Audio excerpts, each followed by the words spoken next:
Hello दोस्तों, कैसे हैं आप सब। स्वागत है आप सभी को कॉमिक वर्ल्ड चैनल पर। तो चलिए दोस्तों, शुरू करते हैं राज कॉमिक्स में तिरंगा सीरीज़ की अगली कॉमिक्स काल पुतली।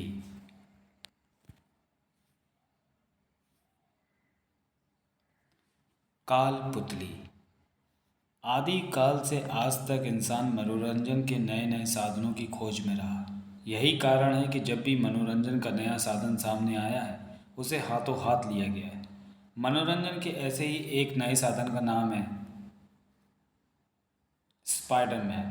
कंप्यूटर एनिमेशन, स्पेशल इफेक्ट और करोड़ों डॉलर की लागत से बनी ये फिल्म विदेशों में रिलीज होते ही कमाई के पिछले सारे रिकॉर्ड तोड़ चुकी है। आज यहाँ इसका स्पेशल प्रीमियर रखा गया। यह फिल्म रिकॉर्ड तो यहाँ भी तोड़ेगी, क्योंकि इसके प्रीमियर की टिकट पाने के लिए लोग खिड़की तोड़ने को तैयार लग रहे हैं। भड़ाक। ओह, ये क्या टूटा। जो टूटा था वह हैरान कर देने वाला था। भड़ाक। जिसने उसे तोड़ा था वह रोंगटे खड़े कर देने वाला। ओह नो, ये क्या है। कहीं ये अपनी फिल्म का प्रीमियर करने का हॉलीवुड वालों का नया तरीका तो नहीं। नहीं, इसकी हरकत बता रही है कि ये मुसीबत है। और इस मुसीबत के सामने खड़े रहकर अपनी मुसीबत बुलाने से अच्छा है यहाँ से भागो ज्योति। इसका सामना करने के लिए मेरा यहाँ से भागना बहुत ज़रूरी है, क्योंकि मैं यहाँ से जाऊँगा तभी आएगा तिरंगा। भड़ाक। तिरंगा आ गया, तिरंगा आ गया। आने दो, वापस नहीं जाएगा। उसे टुकड़ों में फाड़कर अपना काम करेगा ये वीर योद्धा जो मेरी उंगलियों के इशारे पर नाच रहा है। इसलिए मुझे तिरंगा का हाल देखने का ख्याल छोड़कर अपना वह काम करना चाहिए जिसके लिए मैं यहाँ आया हूँ। कौन था ये सवाल इतना महत्वपूर्ण नहीं था। महत्वपूर्ण ये था कि उसका वीर योद्धा क्या सचमुच तिरंगा पर भारी पड़ने वाला था। और वीर योद्धा का व्यवहार तिरंगा के सभी जोड़ों को हिला देने के साथ साथ उसके दिलो दिमाग को भी हिला देने वाला था। यही कारण था कि तिरंगा को पता ही नहीं चला कि कब वीर योद्धा के हाथ उस तक पहुंचे और कब वो उसके शिकंजे में फंस गया। ठीक उसी समय पास में, कौन हो तुम, यहाँ क्यों घुसे यार। ओ ओ, पोपट कहते हैं मुझे, और मैं यहाँ अपने वीर योद्धा के साथ आधुनिक समाज के मनोरंजन के साधन खत्म करने और उनसे कमाई इस दौलत को हासिल करने आया हूँ। मेरा काम पूरा हुआ। अब देखो मेरे वीर योद्धा ने अपना काम तमाम किया या नहीं। अपनी उंगलियों को नचाता पोपट नामक वह शख्स उधर बढ़ा जिधर तिरंगा का काम तमाम होने जा रहा था। उफ, ये मुझे अपने शिकंजे में कसता ही जा रहा है, कसता ही जा रहा है, और मैं इसके फौलादी शरीर की फौलादी जकड़ के सामने कुछ नहीं कर पा रहा हूँ। एक मिनट, मेरा अंदाज़ा शायद गलत है। इस मुसीबत का शरीर फौलाद का नहीं लकड़ी का बना हुआ है।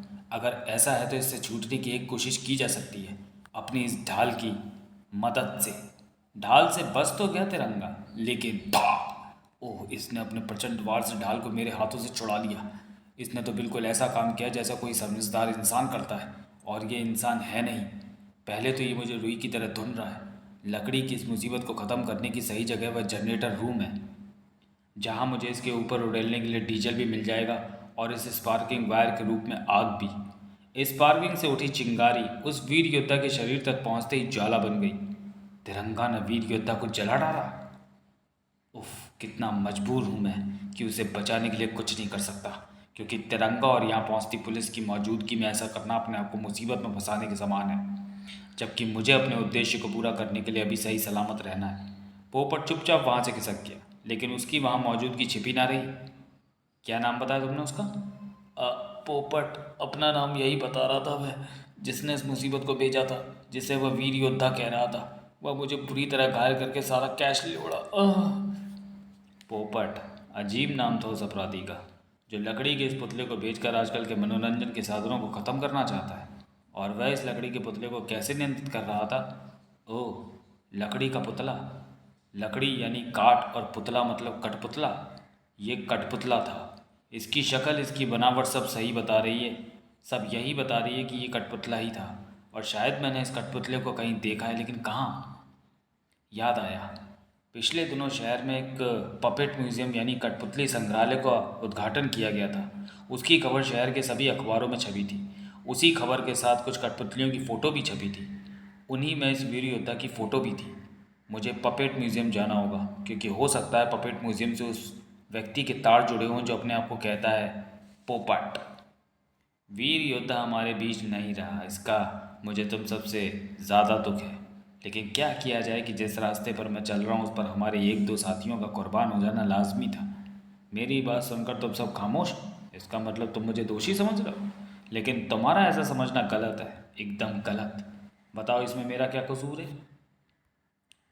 तू बता राजा, तूने तो दुनिया के सबसे लोकप्रिय कठपुतली के खेल को अपनी आंखों से बंद होते देखा है। तू बता, अगर मैंने भी आधुनिक दुनिया के दिल बहलाने वाले तमाशे को ऐसे ही बंद करने की ठान ली तो क्या मैं बुरा कर रहा हूँ? और तू तू चुप क्यों है रानी? बोलती क्यों नहीं कि तूने कठपुतली का खेल बंद होने के बाद अपने मालिक और उसके परिवार को भूख से तिल तिल करके मरते हुए अपनी आंखों से देखा है? तू बोल। अब अगर मैं लूट पार करके अपने जीवन से भूख का नाम हमेशा के लिए मिटाने की कोशिश कर रहा हूँ तो क्या बुरा कर रहा हूँ? तू क्यों चुपचाप सिर झुकाए खड़ा है सुल्तान? बता क्यों नहीं देता है तू सभी को कि आधुनिक मनोरंजन के पीछे अंधी होकर भागती दुनिया ने कैसे तुम सबको ठुकराया? अब अगर मैं इस दुनिया में तुम सबका आतंक बिठाने की कोशिश कर रहा हूँ तो इसमें मेरा क्या कसूर है? कुछ नहीं बोलोगे तुम सब, कुछ नहीं बोलोगे, इसलिए सभी चुपचाप खड़े मेरी सुनो। सुनो तुम सब, कठपुतली के गुजरे जमाने को वापस लाने की मैंने जो जंग छेड़ी है मैं उससे पीछे नहीं हटूंगा। मैं ये जंग जीत कर ही रहूँगा और इसमें मुझे वीर योद्धा जैसे अपने सैकड़ों साथियों की कुर्बानी देनी पड़े तब भी मैं पीछे नहीं हटूंगा। मेरे कदम आगे ही बढ़ते रहेंगे, फिर चाहे मुझे रोकने दुनिया आए या तिरंगा। इस पपेट म्यूजियम में देश विदेश की हज़ारों तरह की कठपुतलियाँ मौजूद हैं और ये है वह जिसकी मुझे तलाश थी। हूबहू वही, फ़र्क है तो सिर्फ एक, इसका साइज़ 1 फुट और उसका उसका 15 फुट था। इतनी गौर से क्या देख रहे हो बेटा? इस कठपुतली में ऐसी क्या खास दिखाई दी क्या बेटा? आप कौन? मैं इस म्यूज़ियम का केयर टेकर यानी देखभाल करने वाला हूँ बेटा। अगर तुम इस कठपुतली के बारे में जानना चाहते हो तो मैं तुम्हें बता सकता हूँ। आप कठपुतलियों के बारे में जानते हैं? मेरी सारी उम्र कठपुतलियों को अपनी उंगलियों पर नचाते हुए ही गुजरी है। यहाँ मौजूद हर कठपुतली की नस नस से वह वाकिफ़ हूँ। इस कठपुतली के बारे में क्या जानना चाहते हो? तिरंगा ने बताया तो मैंने जो कुछ सुना वह किसी परी कथा सा लगता है, लेकिन चूंकि तुम देशभक्त ने ऐसा बोला है तो मुझे इस बात पर विश्वास करना पड़ रहा है। लेकिन ऐसा किसने किया और कैसे किया इस बारे में कुछ भी कहना मुश्किल है। शहर में आतंक मचाने वाला कठपुतली की शक्ल का था, इसलिए मैं जांच करने यहाँ आया, क्योंकि इसकी हूबहू नकल वही तैयार कर सकता है जिसने इसे अच्छी तरह देखा हो। क्या आप किसी ऐसे आदमी को जानते हैं जिसने पिछले दिनों इस कठपुतली में दिलचस्पी दिखाई हो? नहीं, यहाँ तो सैकड़ों लोग रोज़ आते हैं। इसका मतलब मेरा ये सोचना गलत निकला कि मैं इस म्यूज़ियम के ज़रिए अपराधी तक पहुँच सकता हूँ। कोई बात नहीं बेटा, ये सॉरी, सहयोग के लिए धन्यवाद बाबा। कोई बात नहीं बेटा, ये तो मेरा फ़र्ज़ था। यहाँ से तो निराशा ही हाथ लगी। अब तो पोपट नाम के उस अपराधी को दबोचने का एक ही तरीका है कि मैं इंतज़ार करूँ उसके द्वारा की जाने वाली अगली वारदात का। एनिमेशन स्टूडियो, यहाँ सिखाई जाती है वह कला जिसकी प्रेरणा तो कठपुतली कला ही थी, लेकिन इस कला ने कठपुतली की कला के ताबूत में कील ठोकने का काम किया। आज तुझे इस कला और इसके सीखने सिखाने वालों को ताबूत में लिटाने लायक करना है राजकुमार।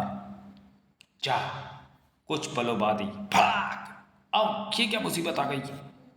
ये तो हमारे सारे स्टूडियो को कबाड़ कर बना रहे हैं। आओ चौबे जी, अगर मुझे पता होता कि दिल्ली में इस मुसीबत का सामना करना पड़ेगा तो मैं लखनऊ छोड़कर कभी भी आपके साथ यहाँ ना आती। अब हमें इस मुसीबत की क्या खबर थी दीपिका जी? आओ, क्या हुआ? चेरी, चेरी कहाँ है? हे भगवान, मेरी बच्ची!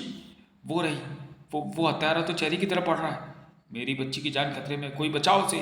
आप चिंता मत कीजिए दीपिका जी, मैं बचाता हूँ चेरी को। पापा! अब एक नहीं दो जिंदगियां खतरे में फंस गई थी। अब अगले क्षण में ही मौत उन दोनों जिंदगियों को अपने क्रूर पंजों में फंसाने वाली थी। लेकिन अगला क्षण आया नहीं, क्योंकि अगले क्षण के आने से पहले ही आ गया तिरंगा। हमारी जान बच गई दीपिका जी, भागिए, अब हम लखनऊ जाकर ही रुकेंगे। अगर मैं इसी की तलाश में ना भटक रहा होता तो मुझे इसकी खबर देर से लगनी थी, तब तक ये न जाने कितनी तबाही मचा देता। खैर, अब मैं सबसे पहले इसे निष्क्रिय करता हूँ, इसके पैरों को अपनी ढाल से काट कर। ओह, मेरी ढाल इसके पैरों को नहीं काट पाई। उफ, इसके वारों में तो पहले वाले से ज़्यादा ताकत है और ये पहले से ज़्यादा खतरनाक है। इसे तो तुरंत ही जलाकर ख़त्म करना होगा। अरे, ये तो जला भी नहीं, इसका मतलब ये लोहे की कठपुतली है। नहीं तिरंगा, कठपुतली कभी लोहे की नहीं होती। कठपुतली तो हमेशा काठ यानी लकड़ी की बनी होती है।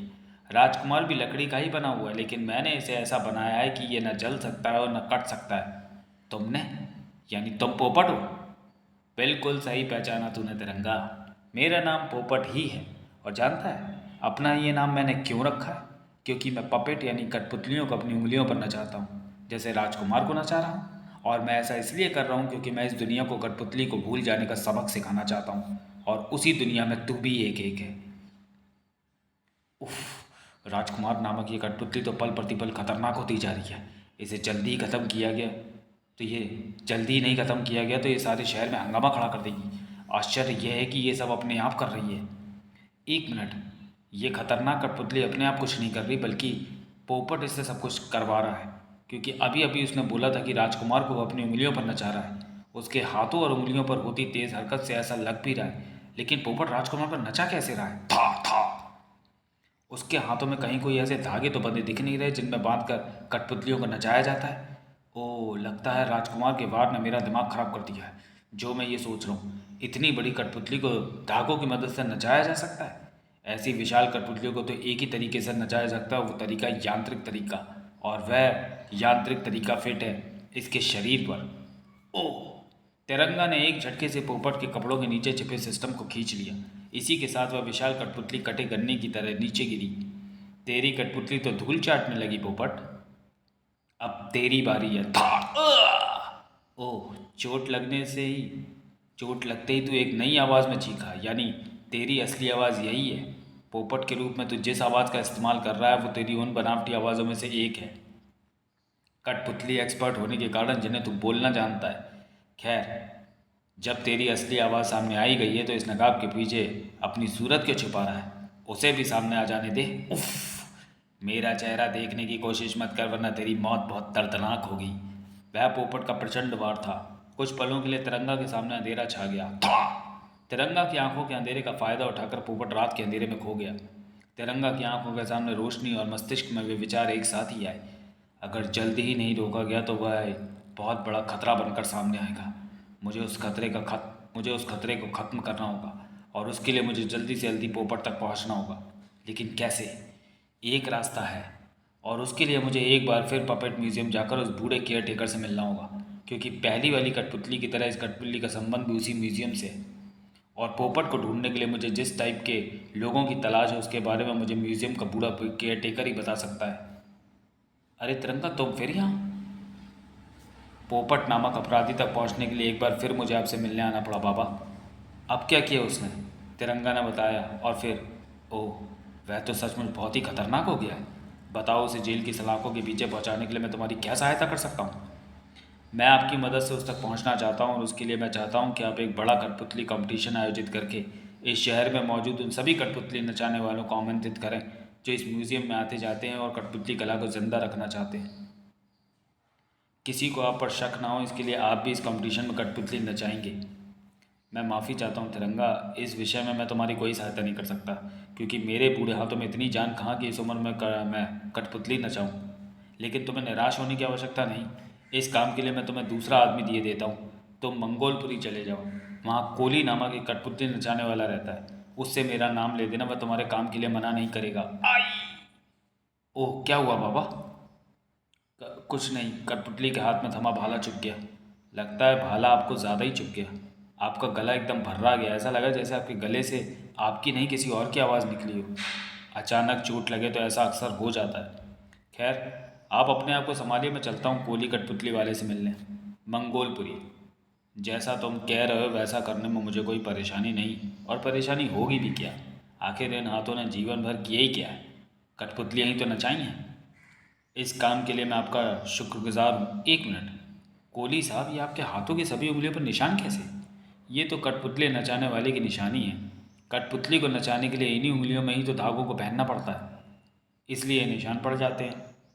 यानी कठपुतली नचाने वाले की उंगलियों पर ये निशान पड़ने लाजमी है? अगर ऐसा है तो मैं चला। अरे कहाँ चले तिरंगा? पोपट तक पहुँचने के लिए तुम जो कठपुतली कंपटीशन करवाना चाहते हो उसकी डेट फिक्स नहीं करनी क्या? अब इसकी कोई ज़रूरत नहीं है। पोपट तक पहुंचने के लिए मुझे अब दूसरा रास्ता मिल गया है, और इस दूसरे रास्ते के लिए भी मुझे एक बार फिर मिलना होगा पपेट म्यूज़ियम के बूढ़े केयर टेकर से। ये अलग बात है कि इस बार मुझे उससे मिलने के लिए ज़रा उस तरीके का इस्तेमाल करना होगा जिसे लोग असभ्य कहते हैं। तिरंगा, तुम यहाँ इस तरह? आपसे मिलने का यही तरीका मुझे अच्छा लगा। वैसे अगर मैं यहाँ आने का ये तरीका इस्तेमाल नहीं करता तो आपकी उंगलियों को यूँ कंप्यूटर पर अटखेलियाँ करते ना देख पाता। मैं कंप्यूटर जानता हूँ, ये कौन सी नई बात है। आज की दुनिया के साथ चलने के लिए कंप्यूटर की जानकारी बेहद ज़रूरी है। आपने कंप्यूटर की जानकारी दुनिया के साथ चलने के लिए नहीं, बल्कि कंप्यूटराइज कठपुतलियों को चलाने के लिए हासिल की है बाबा। और पोपट पोपट तो मुझे पोपट कैसे कह सकते हो? कई कारणों से कह सकता हूँ, जिसमें पहला कारण है तुम्हारे कंप्यूटर के बारे में जानना, और दूसरा है तुम्हारी ये असली आवाज़ जो तुम्हारे मुंह से तभी निकलती है जब तुम्हें दर्द होता है। और तीसरा है तुम्हारे चेहरे पर और शरीर पर मौजूद ये मास्क जो ये साबित कर रहा है कि तुम बूढ़े केयर टेकर नहीं, बल्कि जवान हट्टे कट्टे पोपट हो। सही पहचाना तूने तिरंगा। मैं इस म्यूज़ियम के बूढ़े केयर टेकर की हत्या करके इसलिए उस जैसा बन गया था ताकि किसी को मेरे पोपट होने पर शक ना हो। तू मेरी इस असलियत को कैसे पहचान गया ये मेरी समझ से बाहर है, लेकिन ऐसा करके तूने अपनी मौत को दावत दे दी। ओह, मैं तुझे जिंदा नहीं छोड़ूंगा। जिस समय कठपुतली की सफाई करते हुए भाला चुभने से इसके मुंह से दर्द भरी कराह निकली, उसी समय मेरा माथा ठनक गया कि मैंने ऐसी ही कराह पहले भी सुनी थी। और साथ ही मुझे इसका भी शक हुआ कि बूढ़े केयर टेकर ने अपनी आवाज़ बदल रखी है। और कोली कठपुतली वाले से मिलकर जब मुझे पता चला कि हर कठपुतली नचाने वाली की उंगलियों पर निशान होना आवश्यक है, तो मेरा शक यकीन में बदल गया, क्योंकि मैंने नोट किया था कि बूढ़े केयर टेकर की उंगलियों पर कहीं कोई निशान नहीं है। इसी बात से मैं इस नतीजे पर पहुंचा कि हो ना हो उस बूढ़े केयर टेकर ने अपने हाथों, शरीर और चेहरे पर बूढ़े व्यक्ति की खाल चढ़ा रखी है। और परिणाम इस पोपट के रूप में सामने आया था, जो जिंदगी भर कठपुतलियों को नचाता आया, अब जिंदगी भर जेल की कोठरी में नाचता नजर आएगा। जा तिरंगा जा, मुझे इन सलाखों के पीछे पहुंचा कर जा, और जाकर चैन से बैठ, तब तक जब तक मैं इन सलाखों से बाहर नहीं निकल जाता। जिस दिन ऐसा होगा उस दिन कठपुतली नचाने वाली के हाथ तुझे मौत का नाच नचाएंगे। समाप्त। तो चलिए दोस्तों, वीडियो को यहीं समाप्त करते हैं और मिलते हैं तिरंगा सीरीज़ की अगली कॉमिक्स भविष्य वक्ता में। तब तक के लिए धन्यवाद।